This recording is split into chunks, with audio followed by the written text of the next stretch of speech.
नमस्कार, मैं खुशी और आप देख रहे हैं F9 न्यूज। दक्षिण पूर्व railway Garden Reach Kolkata RPF में बीते दिनों एक बड़े घोटाले होने की खबर मिली है। घोटाला लगभग 25 से 35 लाख रुपए तक का बताया जा रहा है। F9 न्यूज को मिली जानकारी के अनुसार ये घोटाले तब के हैं जब दक्षिण पूर्व रेलवे गार्डन रिच हेडक्वार्टर में तत्कालीन आरपीएफ के प्रधान मुख्य सुरक्षा आयुक्त सह आईजी आरपीएफ डीबी कसार तैनात थे और उन्हीं के नाक के नीचे तैनात थे इंस्पेक्टर MT सेल शुभेंदु राय। इस शुभेंदु राय ने तो गजब का घोटाला करने में माहिर बताया जा रहा है। उन्होंने सकनेर, जो अमूमन बड़े बड़े स्टेशनों पर यात्रियों के लगेज की स्क्रीनिंग के लिए लगाए जाने वाला सकनेर का बैटरी के रुपए घोटाले कर बैठ गए और इतने बड़े घोटाले खुद शुभेंदु राय अकेले किए हैं, ये संदेह के घेरे में है और लगता भी नहीं कि अकेले शुभेंदु राय इतनी हिम्मत उस वक्त जुटा पाए हों। इसमें उनके कई चट्टे बट्टे भी इस घोटाले में शामिल रहे होंगे। खुद तत्कालीन आरपीएफ के आईजी डीबी कसार भी हो सकता है शामिल रहे हों। इनके घोटाले करने के भी अजब गजब तरीके थे। इन्होंने टेंडर में हुए बैटरी के संवेदक से सिर्फ कागजों में ही बैटरी को लिया, उसके बदले संवेदक से मिलकर उस बैटरी के रुपए बिल के तौर पर संवेदक से मिलकर रुपए के कैश में लिया और इसी तरह ये घोटाले का कनेक्शन दक्षिण पूर्व रेलवे के सभी डिवीजन के साथ चलता रहा। मसलन अदरा रेल मंडल के बोकारो की ही अगर बात करें तो बोकारो में बैटरी संवेदक के द्वारा आपूर्ति करी ही नहीं गई, पर बोकारो के तत्कालीन आरपीएफ के इंस्पेक्टर ने कागज में 2 बैटरी हस्ताक्षर कर ले लिया। कई जगहों में कागज में व्हाइटनर से मिटाकर सही को गलत और गलत को सही कर बड़े पैमाने पर सरकारी रुपए आरपीएफ दक्षिण पूर्व रेलवे के इंस्पेक्टरों के द्वारा घोटाला किया गया है।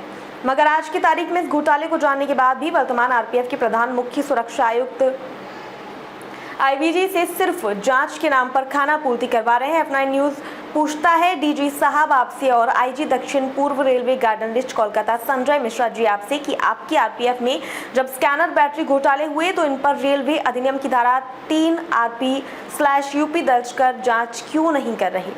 आखिर क्यों उसे खुला छोड़ जांच अधिकारी को अपने साथ मिलकर उस जांच को ही प्रभावित करने का अपने दोषियों को छोड़ रखा है? और देखा भी यही गया है कि आरपीएफ में जब घोटाले हुए हैं और जब तब इसमें कोई आरपीएफ का इंस्पेक्टर या कोई उससे बड़ा अधिकारी फंसता है तो वह रुपए के बल पर खुद को अपराध मुक्त कर लेता है और दोबारा फिर वह रुपए देकर कहीं बड़ा आरपीएफ के थाने में अपना तैनाती करवा लेता है। चूंकि गार्डन रिच में देखा यह गया है कि जिसके जेब में रुपए हैं और जो इंस्पेक्टर जी हुजूरी कर सकता है उसे आरपीएफ थाने मिलने में कोई कठिनाई नहीं होती। यहाँ तो कई नामचीन अपराधी किस्म के भी आरपीएफ के इंस्पेक्टर वर्तमान में आरपीएफ थाने में पदस्थापित हुए हैं और इस पदस्थापना से Sanjay Mishra IG garden rich की बदनामी काफी हुई है।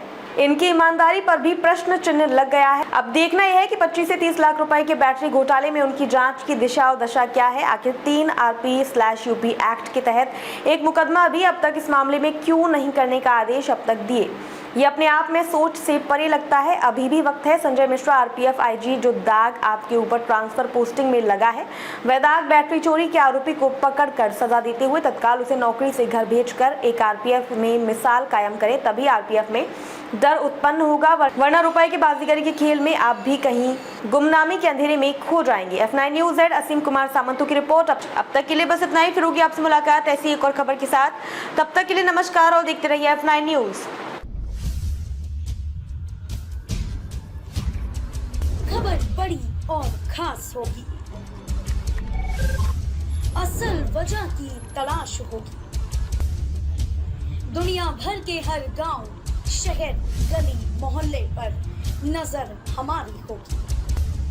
खुलेंगी पर्दें, जहन में उठे हर सवाल की बात होगी, हर वो जवाब जो है आपके लिए जरूरी, जिम्मेदारी हमारी होगी। हमारी खबरों में कुछ हटकर होगी बात। देखिए सिक्के के दोनों पहलू F9 न्यूज के साथ।